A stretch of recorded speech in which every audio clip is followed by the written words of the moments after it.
সবাই ঈদের দিনের ব্লগ নিয়ে সবাই বিজি ব্যস্ত। তো আমিও ভাবলাম আমিও আমার ঈদের দিনের যে ভিডিওগুলো চার রাত থেকে আমি ভিডিও করেছিলাম একটু একটু করে, তো সেই ভিডিওগুলোই আমি আপনাদের সাথে শেয়ার করছি। বন্ধুরা যারা যেখান থেকে দেখছেন, তো সবাই লাইক কমেন্ট করতে ভুলবেন না যদি ভালো লেগে থাকে। আর আমি যেভাবে যা যা রান্না করলাম আর দুই চুলায় যেভাবে রান্না করি সেই ভিডিওটাই আমি আপনাদের সাথে শেয়ার করব।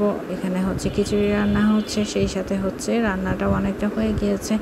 আর আমি যা যা করব আমি সেই সাথে হচ্ছে দুধটাও জাল করে নিচ্ছি।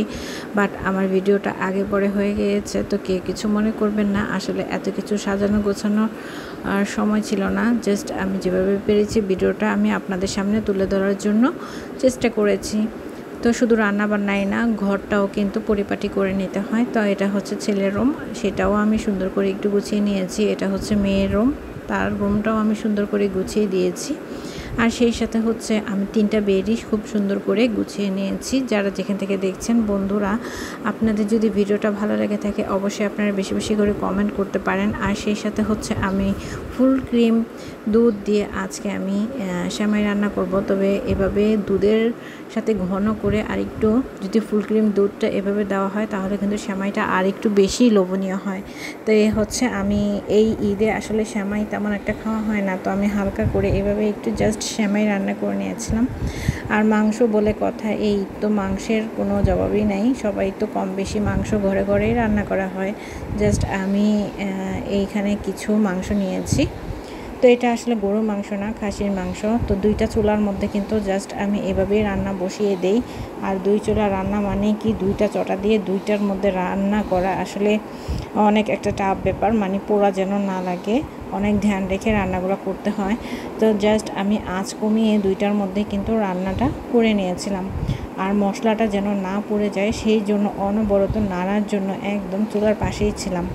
কিন্তু 2টা চুলার মধ্যে রান্না করতে গেলে একটু ব্যস্ত হয়ে পড়তে হয়। তো এইভাবে আসলে অ্যাকচুয়ালি আমার কাজের ফাঁকে ফাঁকে ভিডিওগুলো করতে কিন্তু অনেক কষ্ট হয়েছে। আবার সেই সাথে হচ্ছে প্রতিনিয়ত পিক আপলোড করতে হয়, তারপর হচ্ছে রিলস আপলোড করতে হয়। আসলে আমি সময় পাচ্ছিলাম না। অনেকে হয়তো বা এই ঈদের ঝামেলায় ভিডিওই দিতে পারে না, আবার অনেকে পারে, আবার অনেকে কষ্ট করেই হয়তো বা ভিডিও দেয়। আবার অনেকে যাদের ক্যামেরাম্যান থাকে তাদের তো কোনো বড় বড় কন্টেন্ট ক্রিয়েটরদের তো কোনো অসুবিধাই নেই, তাদের ক্যামেরাম্যান আছে, তারা এডিট করে ছেড়ে দেয়, তারা শুধু অভিনয় করে আর ভয়েসটা দেয়, বাস কত ইজি।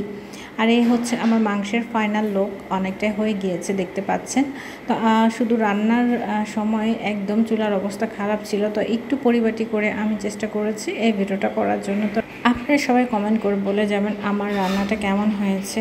দেন যারা যেখান থেকে রান্নাটা দেখছেন তারা অবশ্যই আমাকে বেশি বেশি করে লাইক কমেন্ট করে যাবেন আর কমেন্ট করবেন যে আমার রান্নার মাংসের কালারটা কেমন হয়েছে। ঈদের দিনে অ্যাকচুয়ালি আরও অনেক রান্না ছিল, সেই সাথে ছিল পোলাও, আবার সেই সাথে ছিল কোরমা। তো যাই হোক বন্ধুরা, যারা যেখান থেকে দেখছেন, তো আপনাদের কাছে ভিডিওটা কেমন লেগেছে। জাস্ট আমি তেমন একটা পরিপাটি করে ভিডিওটা করতে পারি নাই, যেমন পেরেছি তেমনই আমি আপনাদের সামনে চেষ্টা করেছি তুলে ধরার জন্য। একটা ভিডিও ছাড়ার পরে আসলে অনেক অনেক আশা থাকে, কতটুকু ভিউ হলো, কতটুকু লাইক কমেন্ট আসলো, এটা একটা আনন্দ। তো আপনারা অবশ্যই বেশি বেশি করে আমার ভিডিওগুলো দেখবেন আর ফলো দিয়ে পাশে থাকবেন। ইউটিউব প্ল্যাটফর্ম থেকে সাবস্ক্রাইব করে পাশে থাকবেন। Thanks for watching.